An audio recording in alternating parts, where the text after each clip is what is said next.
There's the bell. That's the cowbell. It is Flashpoint Friday.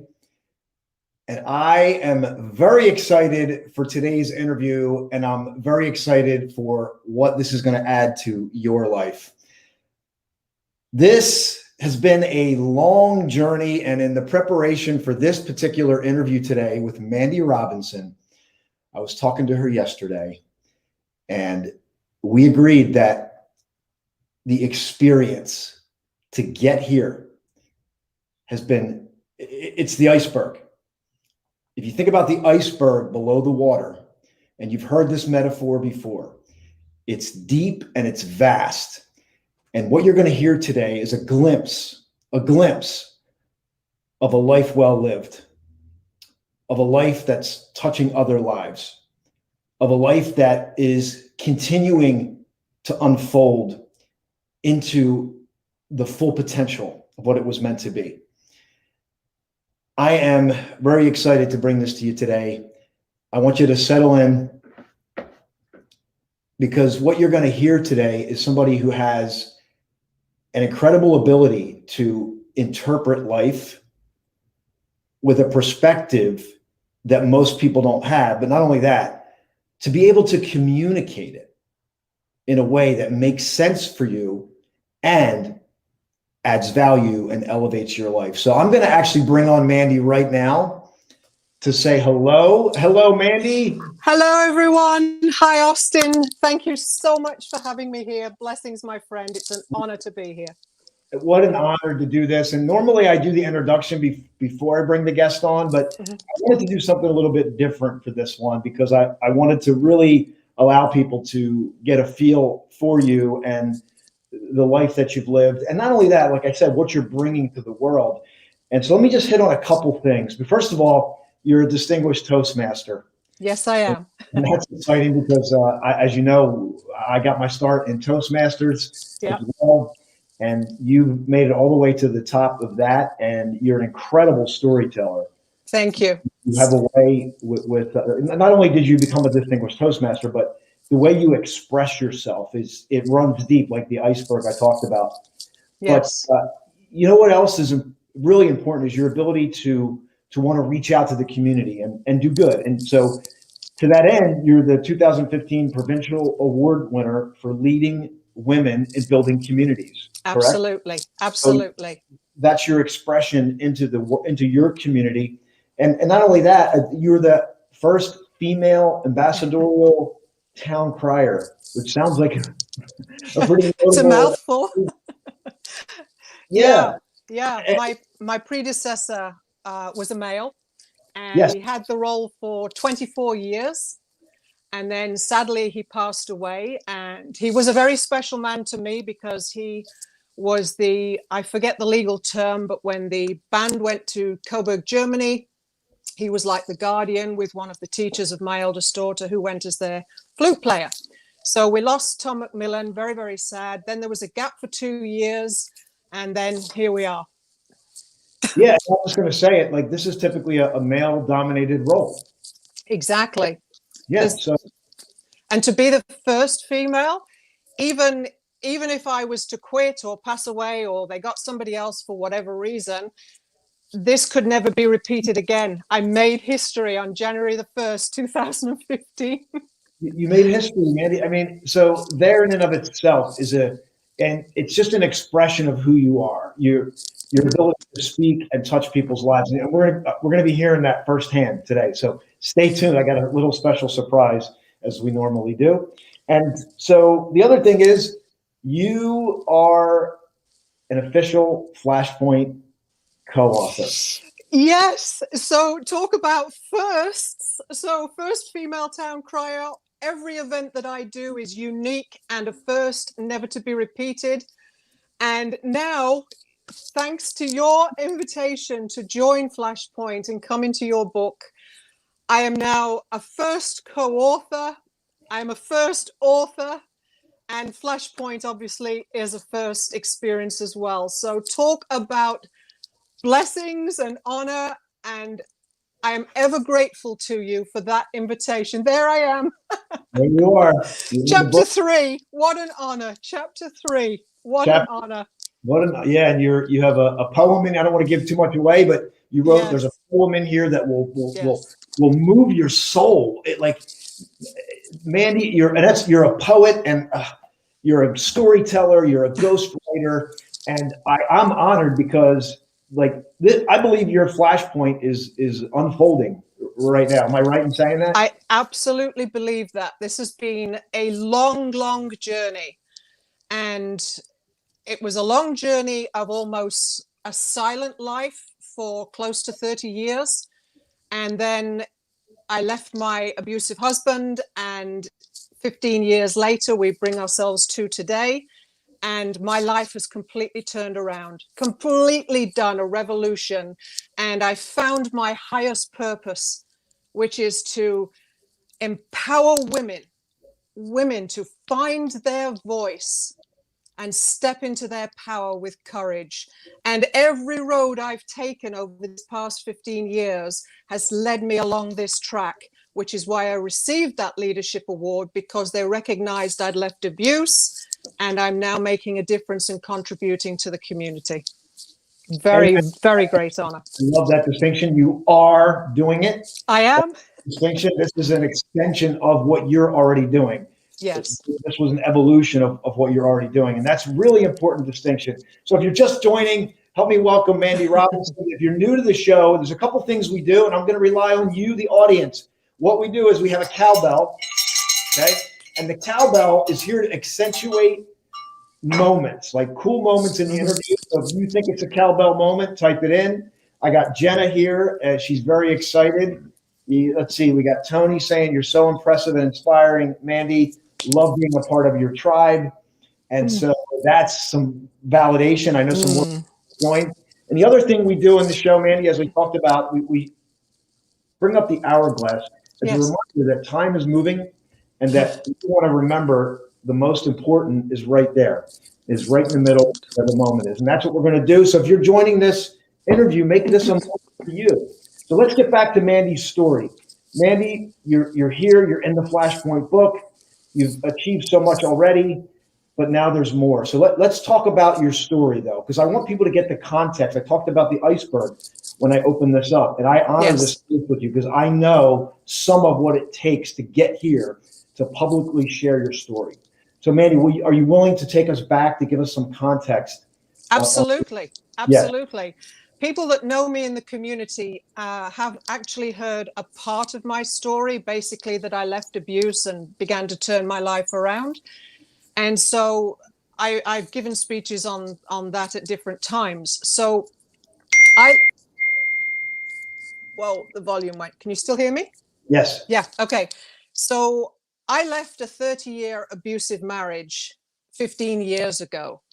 So I basically gave my life to another human being, a man who in essence was a chameleon. And during that 30 years, he not only abused me physically and emotionally, but also psychologically. So I was very oppressed, very withdrawn. I became very sick. I ended up in hospital a few times, nearly lost my life a few times. And it got to the point where I knew that if I stayed much longer, I would perish under his carnal, inhumane treatment. What stirred me to leave that marriage was I'd been confined for close to 10 years in complete silence. I was not allowed to even speak to my last daughter at home. And it had reached that point where she began to witness the last wedges of that relationship, where he became an alcoholic, a master manipulator, and she became very traumatized. And I was at the point where I was afraid for my life. I knew something was going to happen. I didn't know how or what to do to escape. And she came home on the bus one day, burst through the door, took me upstairs. I have something to tell you, Mom. I can't do this anymore. She was so traumatized from seeing what her mother had been subjected to that she'd become suicidal. And it was like my maternal instincts just erupted inside of me. And I needed no other reason to get away as fast as we could. So she packed a suitcase, I packed a suitcase. It was down to the police station and from there straight into a women's shelter. And that's where my turnaround began. And I never went back and I never looked back. And I've got goosebumps just reciting this. I'm bringing stuff out now that the world has not heard. And it feels almighty powerful to be expressing it. And that's what I think, to be able to share your story is incredible. And there's a lot of people, Mandy, and this is why I think you're such a I will use the word courageous, but I believe you are courageous, because there's a lot of people that don't want to share their story. They're afraid to share their story. Yeah. And there's a lot of psychological reasons for that. But what would you say to them, for that person maybe who's afraid to share their story? My biggest gain from sharing my story is, first of all, it empowers me. It reinforces within me that I have grace, that I have forgiven, that I am strong, that I am courageous, and that the world needs to hear my story. Yeah. Why? Because there are thousands of women and other people too that go through horrendous, traumatic, life-threatening situations, don't know what to do with it, don't know how to work with it. And once you start to own that story and share it with the world, you bring hope to other people. Even just a smile radiates from you, and they look at you and they say, "You're so inspiring. I'm so happy you've done this." And it's not about the accolades, it's the difference that I make to each and every woman or every person that crosses my path. And that itself is the most beautiful reason, which highlights my purpose and my mission to make a difference in people's lives. And it's done in many ways, as we're now talking about. Yeah, and I want to just grab this because I think I want to go deeper a little bit into this moment when you turned it around, because a lot of people can be in these situations and they don't know what to do to turn it around. I believe there's a pain point that happens, but not everybody responds the way you did to that pain point. If I could, obviously your daughter reaching out to you, that moment must have been so incredibly intense and so incredibly scary and uncertain. And like, how did you bring yourself to be able to make that decision with knowing that, like, you don't know, you don't know what can happen. You could be in more danger if you leave. Because a mother has a sense about her child. I don't care what relationship they're in or what type of parent they are. A mother that has given birth to children has a special connection. And in the last, let's say, 2 or 3 years of that relationship, I had felt her pain and her suffering, and her marks were dropping at school, and we were getting phone calls from the school. We need to help her somehow, but we didn't know. Only I knew, and only she knew what was going on at home. So when she came in that day and we went upstairs and she said, "I need to talk to you," it was almost like the power above said to me, "You need to be strong, and you need to be powerful, and you need to be able to hear whatever she has to say." And I knew what was coming. I knew what was coming because I'd seen it in her eyes. There was one time where I was on the floor in the kitchen and she was standing in the hallway looking down at her father and what he was doing. And I was actually pleading with her, my eyes to hers, and saying, call the police. But I couldn't verbalize it because I think that would have been it if I had have done. And the tears were strolling down her face. And that's the power. That was the connection. So here we are sitting upstairs and she's saying, "I can't do this anymore." And I said, "I know." It was like the power above just infused me with the strength to remain calm, be strong, and hear her out. And as soon as she told me, I said, go pack a suitcase. There was no even second thought. It was go pack a suitcase, I'll pack a suitcase, and we're out of here. And that's how we ended up at the police station. So I listened to my gut, my instincts had been talking to me for years. And for whatever reason, that's another story we could get into. I had ignored my God-given intuition. But when my child came to me, like I said, Mother Bear kicked in, and this Mother Bear will die for her children. And that's the truth. That's the God's honest truth. And you and I talked about a quote before this. You want to share that quote? Absolutely, I do. From Viktor Frankl. Yes. So I'm sure most people on here are actually familiar with Viktor Frankl. He was a survivor of Auschwitz, which was a concentration death camp. Mm-hmm. And from history, we can only know, we can only imagine. But if you watch any of the documentaries or hear literal first-hand experiences, you are cut to the core. You are ashamed of the human race that they could reach that limit. Viktor Frankl took his experience and chose to look at it from a different way.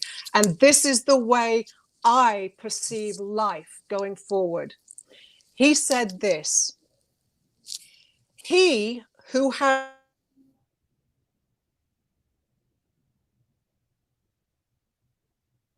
for can bear with almost any how. One more time. Okay. He who has a why to live for can bear with almost any how. What is your reason to live? Why do you want to go on? He didn't want to die. I didn't want to die. Nobody wants to die. That's not the way. Yeah. And he said, if you can find your why, the how doesn't matter. So everything I went before, everything that's passed me by in my life and that I've survived and come through, traumatic situations, you could only imagine what I've lived through. I had my why when my daughter came to me. That was the turning point. The how I would turn my life around and be where I am today, speaking to the world right now, was none of my business. I just had to follow my instincts and listen to my higher power. Yes, and I want to do a couple of things before we get into a closing sequence, but I want to really talk, well, I want to honor some of the guests here, but I want to talk about forgiveness, because I know a lot of people, it can charge people with a lot of emotion about and almost stimulate hate toward the oppressor. And I really want you to hit that point really on, because I know, and we didn't talk about this, but I already know, because in order for you to shine the way you shine, that light is not exclusive. It's not a laser beam, is it? No, it's not. For years, obviously, the human side kicks in. You wonder how you're going to get out, how you're going to survive. And you hear people say, I'll hate that person for the rest of my life. Hate is a very strong and powerful word, and it carries a terrible connotation with it. The opposite to hate is love. John Lennon had it right. Gandhi had it right. There's so many people. Jesus Christ had it right. Look what they did to him. And lying there on the torture stake, he said, forgive them, Father, they know not what they do. Yeah. I am a person of love. I am soul. I am transparent. I am honest. I have integrity. And I love every sentient being on this planet. So whether you come at me with a gun, with a knife, I'm just going to have love in my heart. If you pass me by and I say hello to you and you don't speak, in my mind, I'm saying, I bless you and I hope you have an awesome day. Love is what the world is made up of. Our planet, the life we see in it, in nature. Yeah. Everything is a loving frequency. It's what makes and sustains our planet. And if we haven't got that in here to give to other people, then how can we forgive them? So Love is the anchor to forgiveness and grace. And when I started to do that, and when I found that, you can probably actually hear it in my voice. I would be wherever I was, and I would scream, I forgive him, I forgive them, or whatever it was. And I would literally scream.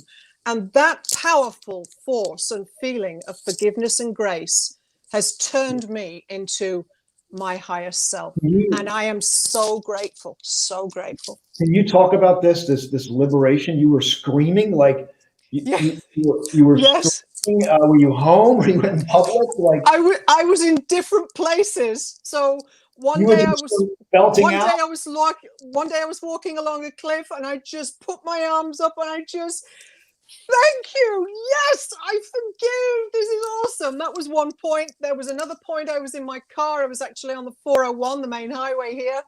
And I pulled off at one of the towns. I got out of the car. I walked around the car, and I'm just slapping the car. And I'm like, I'm free. I'm free.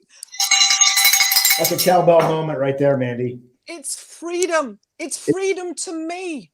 Yes. It's not about the other person. They have their own agendas. And if they act or behave the way they do, that's on them. What is on me? On me is to be loving and to be forgiving and to send that out into the universe and make a difference in people's lives. Yes. And I just want the listener, if you're stuck and you're feeling that heaviness, I want you to imagine that moment of liberation that Mandy's describing, where you just forgive, you're free, you're liberated. Totally. It's just such an opening, and when that light opens up, it touches everything and everybody. And Mandy, you're living that. Yes. And I want to do this because before we run out of time, Mandy wrote a special poem, and Mandy's a poet. So I'm going to give you guys a little special treat. We're going to come back for some final shares and talk about Mandy, what we're doing and moving forward. So here we go. I want to pull you out here for a moment. And by the way, thank you for being here today. Say hello to Mandy, send her some love, and maybe share. Thank you. Thank you for having me. I love you all. All right, here we go.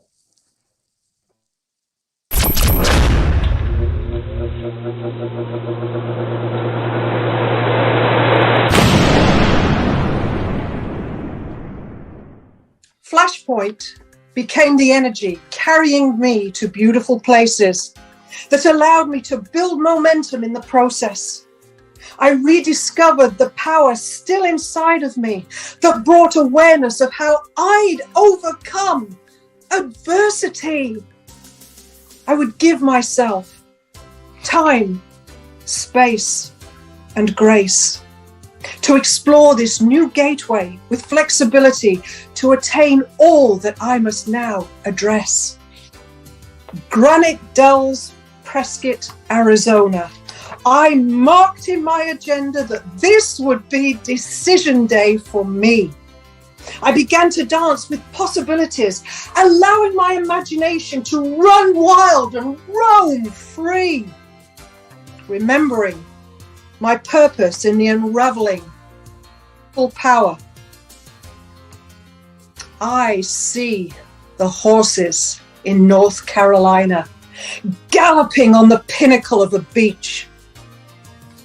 And I behold my future. For now, I see. Thank you.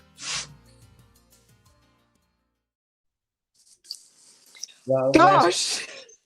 Gives me chills all over. I've had, oh gosh. Gosh, I didn't know you were going to do that. I know, I like to surprise people. That's pretty powerful, yes. It's a special moment, and what you delivered there at the event was so powerful, moved everyone. Tears, goosebumps, it was incredibly powerful. What I want to do with our last 5 minutes is talk about your future, and maybe through the lens of what's happening tonight, and anything else you want to add in, Mandy, because there's so many things unfolding for you. Right? This is just a small piece of it. It's just crazy. So you're the first of my co-authorship, and God bless you for that, because I'm all about first in everything. First in Flashpoint, first in the book. I also have 3 other books that I've co-authored, all in the process of being published right now. I have, thank you. And thank you to every single person out there, Tony, Austin, the team, my fellow co-authors. I am honored to share space with you. I am so privileged. So I look at life this way. We don't choose our journey and what happens to us, right? And I've lived through some of the most horrendous traumas anybody could experience. But I want to say this, my past does not define me. Rather, it defies me. It defies me with boldness to break free and make my light shine on fire to make a difference in this world. So I've done a lot of coaching and mentoring people behind the scenes. I'm now turning that into a little business. It's called Triple M Coaching, which stands for Moments, Mindset, and Movement. So I already have my first 2 clients, which is awesome. I am continuing to motivate women in these types of situations. Like I say, I get phone calls all the time and emails, and I'm there morning, noon, or night. Somebody calls me and they need me, I'm there. Sometimes it's just to listen. And I've listened to women who later on in life, weeks or months down the road, have called me back and said, I just want to thank you for saving my life. And it says it all there. So we're now going forward with this mission to, as I say, empower more women to find their voice and step into their power.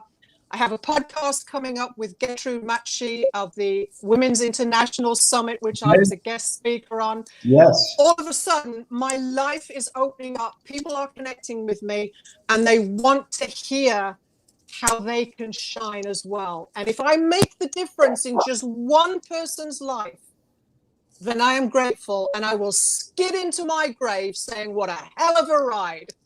Woo! Woo! Yes. The cowbell moment. That's what we're looking for. You know, we're talking about going into, you know, when you're in those dark moments. Mandy lived it. Now look at what's happening.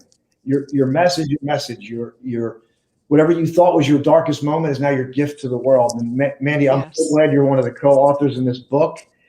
Thank you. This is number 1. I mean, you are in volume 1, this life-changing book that I've already gotten feedback on. Your story, you got a poem in there that you shared that is absolutely riveting and will move your soul. And I just can't say enough about it. So we're excited because guess what, Mandy? If you tell me you love Mandy, show me. Come on now. It's Friday. Okay, if you're allowed to feel good today, it's Friday. Yes. Tonight we are super excited. Oh, why are we excited? Why are we excited? The book launch. Flashpoint book launch. Yes. About the movement. Here we go. Yes. 6:15 tonight. Everybody get on board and purchase the ebook. Let's get this to status. What is it? Bestseller status. Bestseller. Thank you. I lost the words. Of course, that is so exciting. Of course, we want that. I've shared this with some avid readers, and they said, love the book, couldn't wait to pick it up, couldn't put it down. The stories are riveting. Stories are hard. We were not constricted by a traditional publisher, so we kept the story real and raw. And not only that, they have lessons in there. Mandy put a poem in there, and it's just absolutely incredible. So Mandy, are you going to be back tonight? Are you going to be back tonight with me? I am actually absolutely going to be there at 5:30. I've supported this from day one, and it's only taken 6 months to have this huge breakthrough. I'm so blessed, and I can't wait to join you at 5:30. Yay! Well, it's 6:10 for our audience. We're going to be back live at 6:10 p.m. tonight. Mandy just said she's going to come back. So if you love Mandy and you want to see her again, come back tonight at 6:10 p.m. Eastern Standard Time. The link for the book will be available tonight. It's the ebook. It's going to be $2.99. You can buy it. You can dive headfirst into these amazing stories. My name's Austin. This is Flashpoint. Your turnaround story absolutely starts here. Thank you, Mandy. I'll see you back later tonight. Thank you so much. Great. Bye, everyone. Bye.